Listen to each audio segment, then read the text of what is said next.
বৃষ্টির দিনে টিনের ঘরে থাকলে মনটা একটু চিন্তায় থাকেই। বিশেষ করে যখন বাড়িতে ছোট বাচ্চা থাকে, তখন সেই চিন্তাটা আরও অনেকটা বেড়ে যায়।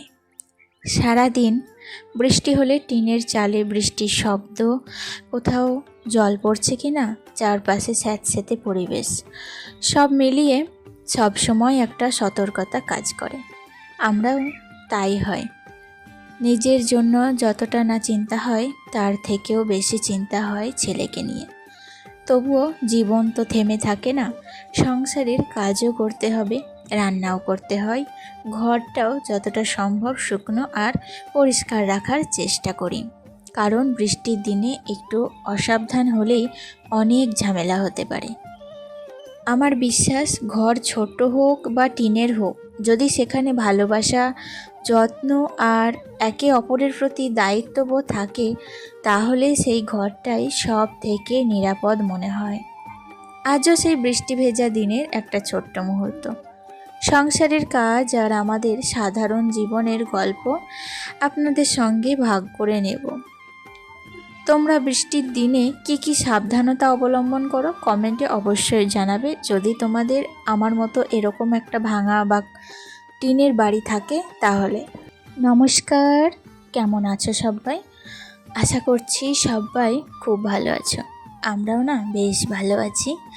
আমি সুমি। আজকে আমার আরও একটি নতুন ব্লগে তোমাদের অনেক অনেক স্বাগত জানাই। তোমরা অনেকেই জানো, আমি এখন একটা নতুন পরিবেশে এসেছি। নতুন পরিবেশ খুব একটা না, এটা কিন্তু আমার সেই ছোট্ট থেকে চেনা একটা পরিবেশ, তবে তোমাদের কাছে একটা নতুন পরিবেশ।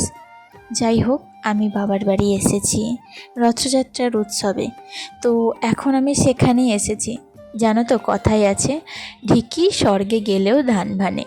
তো সেই কথাটা আজকে হঠাৎ করেই মনে পড়ে গেল। কারণ হচ্ছে, আমরা মেয়েরা যেখানেই যাই একদম তরল পদার্থের মতো সেখানকার আকার ধারণ করি। এখন যেমন আমি এখানে এসেছি, এখানকার মতো পরিবেশে নিজেকে মানিয়ে নিয়ে দেখো, ঠিক কিন্তু সেই সংসারের কাজ করতে শুরু করে দিয়েছি। কোথাও গিয়ে না আমরা মেয়েরা চুপ করে বসে থাকতে পারি না। সেখানে বসে থাকা ধর্ম আমাদের প্রত্যেকটা মেয়েদের কিন্তু নেই। আমাদের প্রত্যেকটা কাজ, প্রত্যেকটা জায়গায় কিন্তু সেই আমাদের একই কাজ করতেই হয়। যাই হোক, খুব আনন্দের সঙ্গে কাজগুলো করছি। সকাল থেকেই বৃষ্টি পড়ছিল যেন টিপ টিপ করে। তো আমার বাবার বাড়িটা পুরো একদম মাটির বাড়ি, টিনের ছাউনি। আর আমাদের বাবার বাড়িতে সত্যিই খুব কষ্ট করে থাকতে হয়, জানো তো। বাবার বাড়িতে দুটো রুম, আর এই দুটো রুম আর একটা বারান্দা নিয়ে আমাদের খুব কষ্টের মধ্যে দিন কাটাতে হয়। ছোট থেকে এইভাবেই কষ্ট করে কিন্তু বড় হয়েছে। তবে কি বলো তো, আমাদের না অভ্যাস হয়ে গিয়েছে। আর এখন ছেলের জন্য একটু দুশ্চিন্তা হয়, কারণ ওর তো এটা অভ্যেস নেই। আমার শ্বশুরবাড়িতে যাই হোক, এমনিতেও 3-4টে রুম আছে, তাই অসুবিধা খুব একটা হয় না। তবে আমার ছেলের একটু অসুবিধা হয়। তবুও কি বলো তো, বাবার বাড়ি যেমনই হোক না কেন, মেয়েদের সেটাই হচ্ছে স্বর্গ সমান।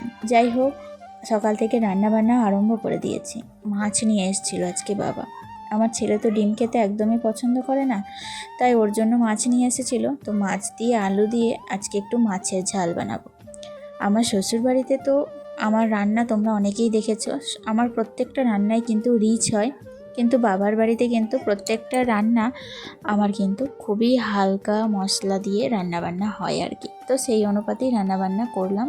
দেখো, মাছের ঝোলটা রেডি, আর মাছের একটু ডিম ছিল, তো মাছের ডিমের বড়াও ভেজে নিয়েছি। রান্নাবান্না কমপ্লিট করে একদম গ্যাস ওভেনটাকেও ভালো করে মুছে নিচ্ছি। রান্নাঘরের অবস্থাটাও খুব একটা ভালো নেই জানো, কারণ বৃষ্টির সময় তো, অনেক দিনের পুরনো একটা বাড়ি। তো মেঝেটা যদিও পাকা, তবুও কিন্তু মানে স্যাঁত স্যাঁত করছে বর্ষাকালে, শুকোতে চাই না। যাই হোক, ওর মধ্যেও কিন্তু আমরা কোনো রকমে কষ্ট করে আছি। তবে মাঝে মধ্যে ভয় হয় সাপ খোপের বিষয়ে। বিশ্বাস তো নেই কোথা থেকে যে ওরা চলে আসবে জানো। আজকে ভোরবেলায় একটা বিশাল খারাপ স্বপ্ন দেখেছিলাম, যে সাপেরই স্বপ্ন দেখেছিলাম। বলে সাপের স্বপ্ন দেখলে নাকি বংশ বিস্তার হয়। তবে আমি এই কথা কিন্তু মনে করি না। যাই হোক, এদিকে আবার দেখো বিকেল থেকে প্রচুর বৃষ্টি আরম্ভ হয়ে গিয়েছে। আর বাইরে যে একটু বেরোবো, কদিনকার জন্য যে একটু বাইরে বেড়াতে এসেছি, তো বাইরে একটু বেরোবো সেই উপায়টুকু কিন্তু নেই, এত বৃষ্টির পরিমাণ। তার মধ্যে এখন চলছে রথযাত্রার বিরাট একটা মেলা। বৃষ্টি থামার পর সন্ধেবেলায় একটু বেরিয়েছিলাম। আসলে বেড়াতেই তো আসা, বাড়ির মধ্যে ঢুকে থাকতে কি আর ভালো লাগে, তাই না?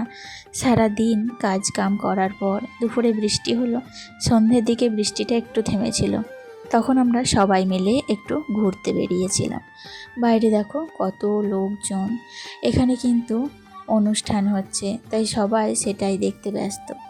10 দিন ব্যাপী এখানে যাত্রাপালা হয়, কীর্তন, বাউল গান, এছাড়া অন্যান্য অনেক কিছু এখানে হয়ে থাকে।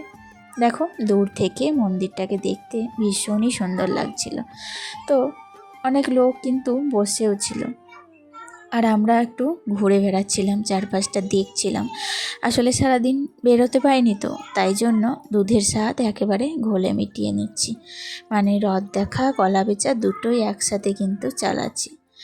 আর এদিকে দেখো মেলা বসেছিল, কিন্তু মেলাতে তেমন একটা বড়দের কিছু নেই, সবই বাচ্চাদের জন্য। বাচ্চাদের পক্ষে মেলা খেলা সত্যিই ভালো। আসলে আমার বাবার বাড়িটা না খুবই একটা ছোট্ট জায়গা, দুটো রুম, বারান্দা, তোমাদের আগেই বললাম। তাই জন্য এখানে কিন্তু ভয়েস ওভার দেওয়াটা ভীষণই একটা চাপের বিষয়। তো কোথায় যে ভয়েস ওভার দেবো, আমার বাবুর গলা কিন্তু তোমরা অবশ্যই শুনতে পারছো নিশ্চয়ই। ও কিন্তু নিচে খুবই বকবক করছিল দিদার সাথে, আর আমি ওপরের বারান্দাতে কিন্তু ভয়েস ওভারটা করছিলাম। তাই প্রত্যেকটা ভয়েস ওভারেই নিশ্চয়ই ওর গলা তোমরা ভীষণ পরিমাণে শুনতে পেয়েছো। যাই হোক, তোমরা একটু ম্যানেজ করে নিও, বুঝতেই পারছো পরিস্থিতি এমনই আমার। এদিকে যাত্রাপালা কিন্তু আর কিছুক্ষণের মধ্যেই শুরু হবে জানো, তাই জন্য সেই প্রস্তুতি কিন্তু শুরু হয়ে গিয়েছিল। আর গোটা মেলার মধ্যে এই একটা দোকান ছিল যেটা কিন্তু বড়দের পক্ষে ভালো, মানে আমাদের মতো গৃহিণীদের পক্ষে ভালো। তবে তাছাড়া প্রত্যেকটা মেলা খেলা তোমরা কাছ থেকে দেখো, এখানে কিন্তু প্রচুর পরিমাণে শুধু খেলনা আর খেলনা। আর আমার ছেলে তো খেলনা পাগল, খেলনা প্রেমী বলতে পারো। কত ধরনের যে খেলনা কেনা হয়েছে ওর জন্য, আর কি বলবো। আমার বাড়িতে একটা খেলনা এমন নেই যে ওর কাছে নেই। প্রত্যেকটা জিনিস কিন্তু ওর কাছে ডবল কি 3 ডবল করে নেওয়া হয়ে গেছে। তো খেলনা না দিলেও আবার প্রচণ্ড কান্না, প্রচণ্ড ঝোঁক করবে, তাই জন্য দিতেও হয়, না দিয়েও থাকতে পারি না। যাই হোক, সব মেলা ঘোরার পর দেখো এখন কিন্তু বাড়ি সকলের জন্য একটু আইসক্রিম নিয়ে নিচ্ছি। এটাই কিন্তু বাড়ি গিয়ে সবাই মিলে একসাথে খাবো। যেহেতু জায়গাটা, মেলা প্রাঙ্গণটা একটু ছোট, তাই রাস্তার দুপাশেই কিন্তু মেলা বসেছিল। তবে সব মিলিয়ে আমাদের এই ছোট্ট মেলাটা রথের কিন্তু ভীষণ জনপ্রিয়। তোমরা যদি কাছে ভিতেই কোথাও থেকে থাকো মুর্শিদাবাদে, অবশ্যই জানবে এই মেলার ব্যাপারে, আর পারলে একবার এসে ঘুরে যেতে পারো। তাহলে বন্ধুরা, এখন তো দেখছো বাড়ির পথে রওনা দিচ্ছি। আসলে মেলা ঘুরতে ঘুরতে প্রায় 9:30 মতো বেজে গিয়েছিল। চলো তাহলে আজকের মতো এই ছোট্ট ব্লগটি থাক, দেখা হচ্ছে নেক্সট ব্লগে। ভালো থেকো, টাটা।